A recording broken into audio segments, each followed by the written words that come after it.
අවුරුදු දෙකහමාරකට ආසන්න කාලයක් තිස්සේ මගේ YouTube වීඩියෝස් වල ඕඩියෝ රෙකෝඩ් කරන්න මම පාවිච්චි කළේ Boya BY BM3011 මයික්‍රොෆෝන් එක.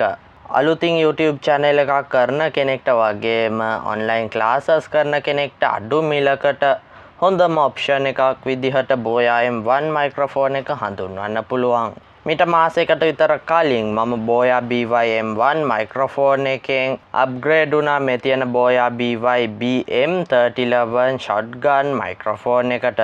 මේ මයික්‍රොෆෝනේ මිලදී ගන්නකොට box එකේ මොනවද ලැබෙන්නේ කියලා සහ ඇත්තටම මේ මයික්‍රොෆෝනේ ගෙවන මිලට වටිනවද කියලා වගේම කාටද මේ මයික්‍රොෆෝන් එක සුදුසු වෙන්නේ කියලා මේ වීඩියෝ එකේදී අපි කතා කරනවා. සහ මීට කලින් අප්ලෝඩ් කරපු වීඩියෝ එකේදී අපි Boya BY-M1 Pro මයික්‍රොෆෝන් එකේ අන්බොක්සිං එක සහ ක්වික් රිවිව් එකක් ගැන බැලුවා. තාමත් ඔය වීඩියෝ එක බැලුවේ නැත්නම් පහළ ඩිස්ක්‍රිප්ෂන් එකේ තියෙන ලින්ක් එක හරහා ඒ වීඩියෝ එක ඔයාලට බලන්න හැකියාව තියෙනවා. තවත් කතා නොකර අපි යමු වීඩියෝ එකට.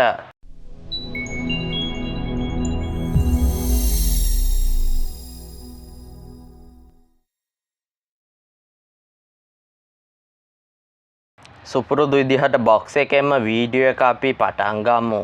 Boya microphones වලට ආවේනික වෙච්ච සුදු සහ නිල් පාට ටිකක් ලොකු box එකක තමයි මේ මයික්‍රොෆෝන් එක ලැබෙන්නේ.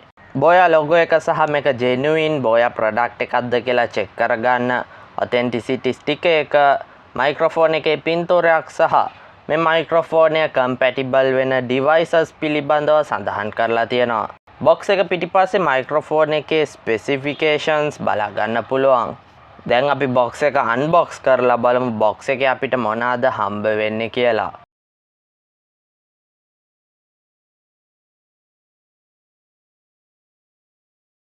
මේ පාර ටිකක් වෙනස් විදිහේ කළු පාට ස්පන්ජ් රඳවන එක තියලා මයික්‍රොෆෝන් එක සහ තවත් accessories කිහිපයක් බලා ගන්න පුළුවන් වෙනවා. box එකේ අපිට warranty card එක, Boya branded stickers දෙකක්, user manual එක බලා ගන්න පුළුවන්. ඊළඟට අපිට 3.5mm TRS to TRRS cable එකක් බලා ගන්න පුළුවන්. මේ cable එක smartphone එකකට නැත්නම් tablet එකකට මේ මයික්‍රොෆෝන් එක connect කරනවා නම් යොදා ගන්න පුළුවන්. ඊළඟට 3.5mm TRS to TRS cable එකක් මේක තමයි මේ මයික්‍රොෆෝන් එක DSLR කැමරා එකකට නැත්නම් camcorder එකකට connect කරද්දී යොදා ගන්න තියෙන්නේ. මේ මයික්‍රොෆෝන් එකේ inbuilt windscreen foam එකක් එනවා. ඊට අමතරව noise එක reduce කරන්න විශේෂයෙන්ම outdoor wind noise එක අඩු කරන්න dead cat එකක් එහෙමත් නැත්නම් fur shield එකක් ලබා දීලා තියෙනවා. ඊළඟට අපේ Boya BM3011 මයික්‍රොෆෝන් එක සහ අවසාන වශයෙන් Boya quality certificate එක බලා ගන්න පුළුවන් වෙනවා. මේ ටික තමයි අපිට Boya BM3011 මයික්‍රොෆෝන් එකේ box contents විදිහට බලා ගන්න පුළුවන් වෙන්නේ. දැන් අපි මයික්‍රොෆෝන් එක ගැන කතා කරද්දී සම්පූර්ණයෙන්ම ABS ප්ලාස්ටික් මැටීරියල් එක යොදාගෙන තමයි මේ මයික්‍රොෆෝන් එක නිෂ්පාදනය කරලා තියෙන්නේ. එනිසා ගොඩක් ලයිට් වෙයිට් විදිහට බලා ගන්න පුළුවන් සහ අමතරව ඉන්ටග්‍රේටඩ් shock mount එකක් බලා ගන්න පුළුවන්. මේ නිසා වගේ කැමරා එකේ shoe mount එකට කෙලින්ම මේ මයික්‍රොෆෝන් එක කනෙක්ට් කරගැනීමේ හැකියාව තියෙනවා. ඒ විතරක් නෙමේ shock mount එක යට 1/4 inches thread එකක් බලා ගන්න පුළුවන්. මේ නිසා මයික්‍රොෆෝනේ මේ වගේ mini tripod එකකට සම්බන්ධ කරලා මේසයක් උඩ වගේ තියලා audio record කරගැනීමේ හැකියාවක් තියෙනවා. ඔයාලට මේ වගේ mini tripod එකක් මිලදී ගන්න අවශ්‍යයි නම් පහළ description එකේ links දාලා තියන්නම්. මේ මයික්‍රොෆෝනේ power up කරගන්න AAA බැටරි එකක් අදාළ බැටරි compartment එකේ දාගන්න ඕනේ. බැටරි compartment එක එළියට ගන්න dedicated button එකක් ලබා දීලා තියෙනවා. එක බැටරි එකකින් පැය 72ක් රෙකෝඩ් කරන්න පුළුවන් කියලා බ්‍රෑන්ඩ් එකෙන් ක්ලේම් කරනවා.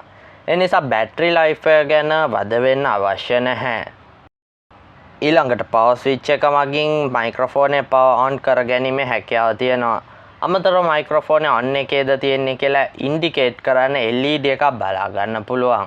ඊළඟට BM3011 මයික්‍රොෆෝනේ මිනි tripod එකකට mount කරලා බලමු කොහොමද බලා ගන්න පුළුවන් වෙන්නේ කියලා.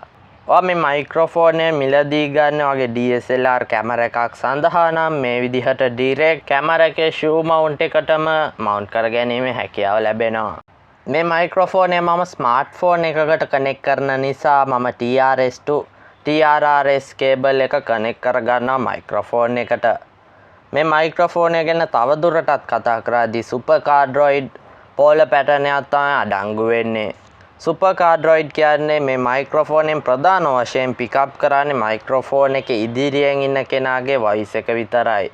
පැති වලින් සහ මයික්‍රොෆෝන් එක පිටිපස්සෙන් එන ශබ්ද ලොකුවට මේ මයික්‍රොෆෝන් එකෙන් කැප්චර් වෙන්නේ නැහැ.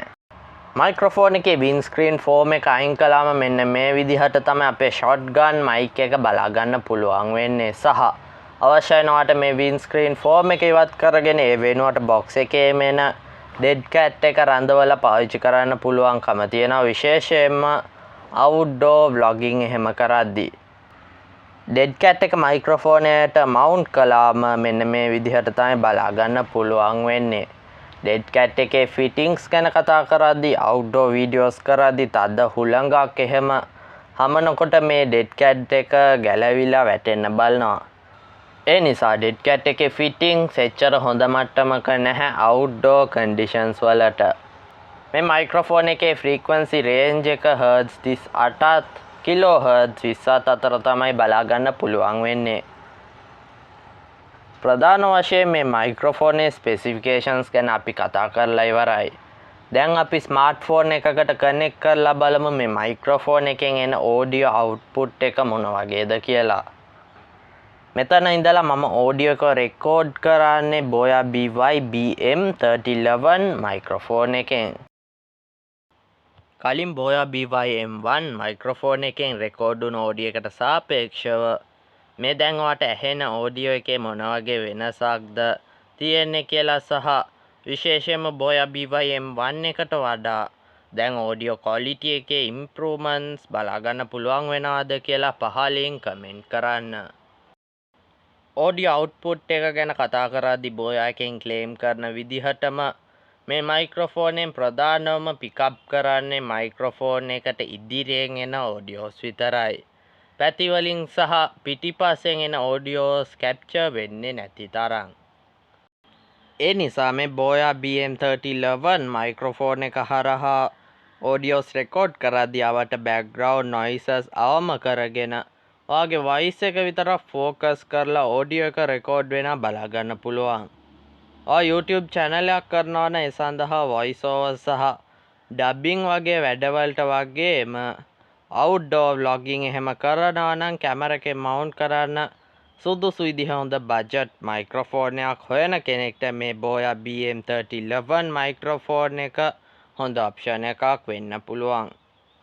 අද වීඩියෝ එක වැදගත් වුණා නම් ලයික් කරන්න, තවත් කෙනෙක්ට බලන්න වීඩියෝ එක ෂෙයා කරන්න සහ සබ්ස්ක්‍රයිබ් කරන්න ටෙක් හකම් YouTube channel එකට හම්බෙමු තවත් අලුත් වීඩියෝ එකකින්.